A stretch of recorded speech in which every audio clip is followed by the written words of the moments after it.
Robert Kraft move on from offensive coordinator Alex Van Pelt by the end of this season? A couple of rumors are starting to hint why he would actually move on from AVP, other than the fact that he obviously was not happy with the play calling this last Sunday. We'll break that down here on Patriots Today by Chat Sports. On the back half of this show, there could be a rumor that would make a lot of Patriots fans happy. You guys are going to want to stick around for that. But we are coming off a Week 15 loss against the Cardinals, but we did gain 368 subscribers on this channel. Now we're about to take on the Red Hot Buffalo Bills, but right now we have 307 new subscribers. Help us beat 368 by Sunday. Let's go ahead and start with some unfortunate injury news here. Christian Barmore, who just spent the entire season in rehab fighting back from blood clots that he sustained on his 25th birthday. Well, they did go ahead and place him on the reserve non-injury list, so it looks like Christian Barmore will probably be out for the remainder of the season. Obviously, this is indefinitely right now, but the Patriots did end up putting up this statement, and they said that he was experiencing some reoccurring symptoms that required further evaluation. Overall, obviously, football is just a game. Blood clots are very serious, so we do hope that Christian Barmore is okay and he's getting the help that he needs to be able to overcome the blood clots. It's a very scary situation. I've had somebody in my family deal with it, so I know this process is not easy to deal with. And the last thing you want to hear is that he spent the last 6-7 months trying to get back on the football field, and now he's seeing symptoms again that are going to keep him out for the rest of the season, possibly. It's extremely unfortunate, so we do hope that he is better and he's taking care of himself first and foremost. Let's jump into today's topic. What is going on with the offense? Other than they absolutely sucked this season despite Drake May, we love you. But Alex Van Pelt is catching a lot of heat. So is Jerod Mayo, and it all goes back to one play that happened on Sunday.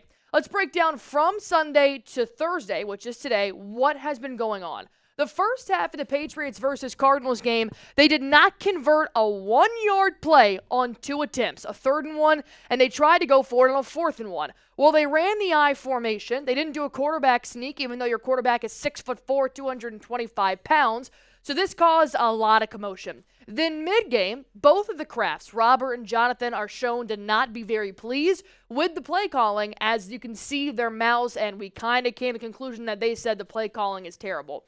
Post-game, Jerod Mayo pretty much throws AVP under the bus as a reporter asked him, hey man, why didn't you run a quarterback sneak? And he said, you asked it, I didn't. Now Alex Van Pelt is taking all of the heat and the aftermath as he's trying to defend himself. Well, more recently, he did come out and say why he didn't run a quarterback sneak, which I understand his reasoning, but I am still against it. I think we can sneak with Drake. He's done it in the past. I'm not fearful of that as much. Really just focusing on keeping him out of harm's way and getting him through these last 3 games healthy.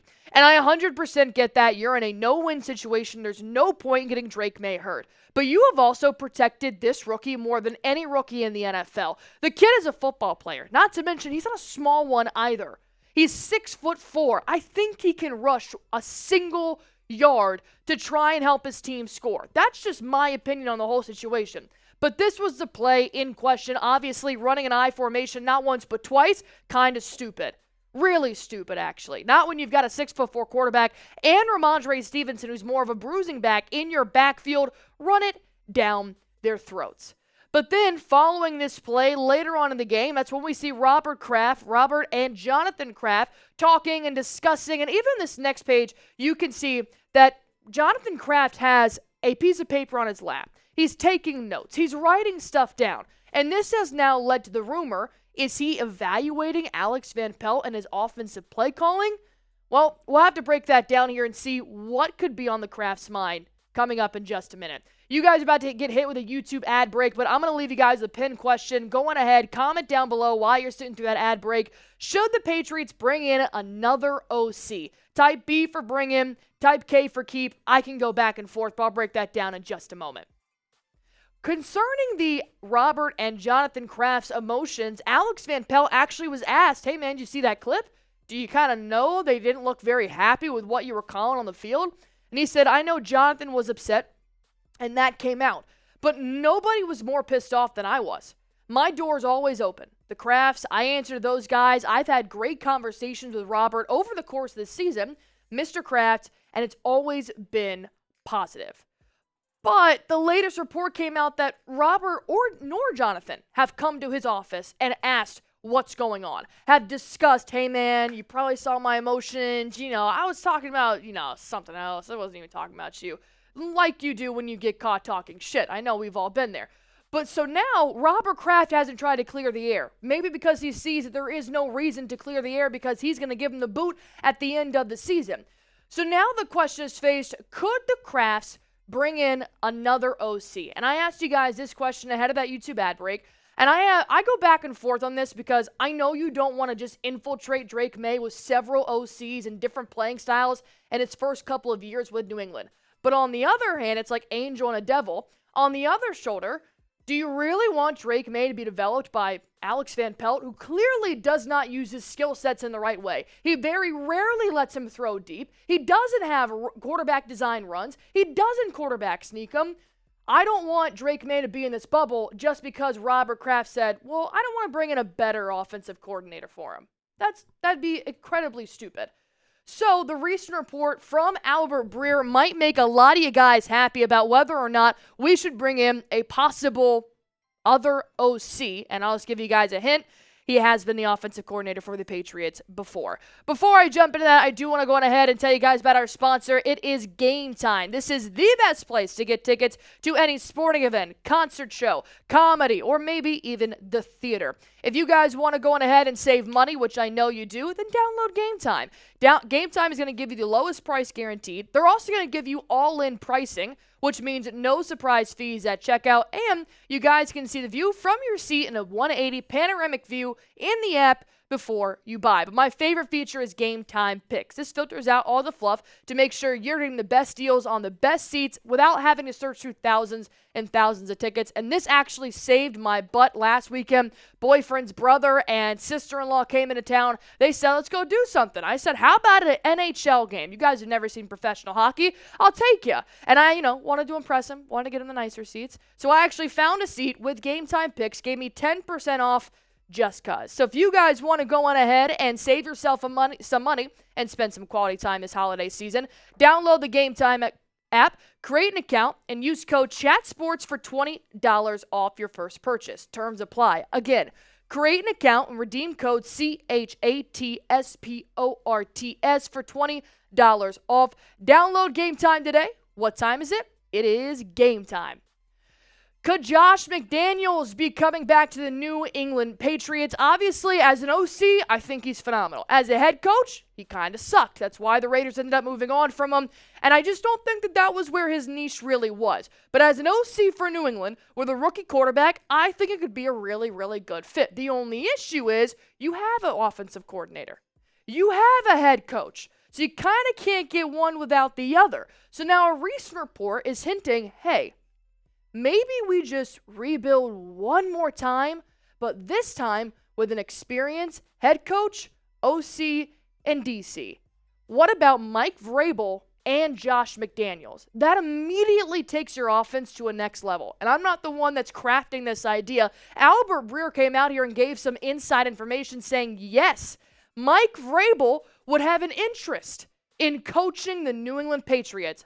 Oh, I think there's a pretty good chance that Josh McDaniels would come with him. Oh my God. That's my understanding. That's what I'm hearing. Albert Breer, you just made my Thursday so much better. To get Vrabel and Josh McDaniels, and then you can just kick DeMarcus Covington out. We'll find a DC somewhere, and let's just run this whole thing back. Let's forget this season even happened. But I was talking to my producer right here, Patrick Seatman, and I was saying, well, let's hit the brakes real quick. Do we give up on Jerod Mayo this quickly? I know he was not handed the best team. Could he possibly be a good NFL coach? Do we really want to kick him to the curb after 17 games? And then I sat back and I asked Steve, I said, with the team that Jerod Mayo was handed, when would you see us having a playoff season with Jerod Mayo as our head coach? And we agreed it should be at least the third season as he's the head coach. But then I'm like, I don't know if I want Jerod Mayo as the head coach for 3 more years just so we can hopefully make it to the playoffs. And that's just the playoffs. We haven't even had the discussion of how long does Jerod Mayo need till he takes us to a Super Bowl and starts the dynasty over again. I feel like we're just settling for playoff runs here, and still 3 years is the minimum at this point, which it isn't guaranteed. So if Robert Kraft right now has a phenomenal opportunity where you have a Mike Vrabel that's unemployed and a Josh McDaniels that's unemployed, this will probably not be the exact same situation on December 19th of 2025. I think you need to make this deal happen. You should 1,000% take this deal if Vrabel is open to coaching the Patriots. You pair him with McDaniels, you've got some guys that know the system, you thank Jerod Mayo, hell, give him a front office job. I don't give a shit. I just don't think he should be the head coach anymore. And that's just my opinion. If you guys disagree, that's why we have this channel. I talk, you talk, and then we talk about it. Would you guys rather have Vrabel and McDaniels over Jerod Mayo and Alex Van Pelt? I feel like we should never compare the two. Type Y for yes, type N for no. And like I said, we are trying to beat ourselves because beating the Bills might be a little bit too tough. Let's go on ahead and hit that sub button. We're trying to beat 368 right now. We have 307 subscribers. So all you guys have to do to help us get there is subscribe.